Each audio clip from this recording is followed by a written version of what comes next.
Superstorm Sandy is one of the largest hurricanes to ever form over the Atlantic. It reached 1,000 miles in diameter, predominantly hitting the New York and New Jersey area. Almost 2 weeks later, it is estimated there is close to $20 billion in damage. People have lost their homes, and thousands are still without power. Relief efforts have spread across the nation, including St. Augustine, Florida, where dozens of Flagler College students from the Northeast felt helpless being so far away from their families and friends. Colleen Keener was one of those students. After renting a 17-foot U-Haul, Keener put together Flagler College's Sandy Relief Drive in only 3 days. Keener shared the frustration of not being able to go home. She couldn't be another mouth to feed. She is also nervous to see what is left of her hometown in Belmar, New Jersey. She knows her boardwalk is gone. Her first job at 15 years old is gone. Many of her friends' homes are gone. Keener is not alone.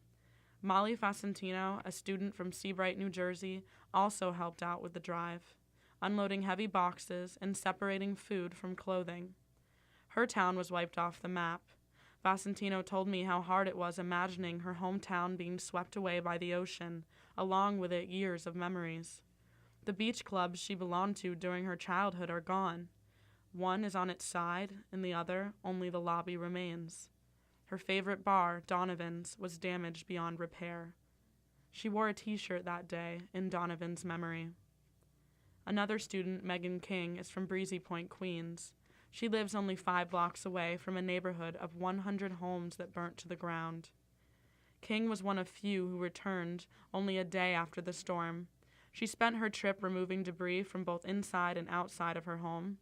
Photos taken by King displayed dozens of blackened foundations and homes that have moved into the middle of the street. One that struck me most was her parents kissing in the front yard. They were smiling in the middle of a street, with lawns covered in debris and boats thrown against garages, and yet they were smiling. The drive went on all day. Keener kept busy making signs, unloading boxes, organizing the donations, and promoting the event until finally at 5 p.m. the last donation came from a Flagler College student: 100 bottles of water.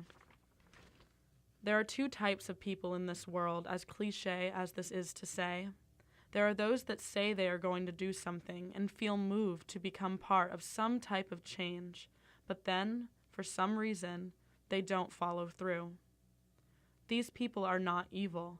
In fact, I find myself in this category more often than not. Then there is another type. These types of people care and think about the world around them aside from themselves, and also act. Because our actions are what makes us, and everything in our mind that holds us back is what breaks us.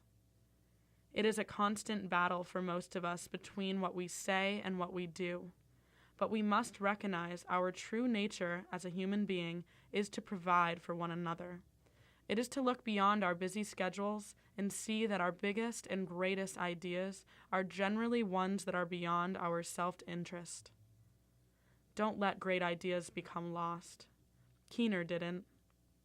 She knew she had to do something, and she did everything in her power to help those in the Northeast from over 1,000 miles away. Presently, Superstorm Sandy has lost the interest of most around the country. Once the media stopped showing images and videos, people stopped thinking. People stopped caring. It is not over. People are still without power and suffering without homes. It will be months, if not years, until parts of New Jersey's shore are rebuilt. So this begs the question, what can you do? What are your big ideas? And will you do it?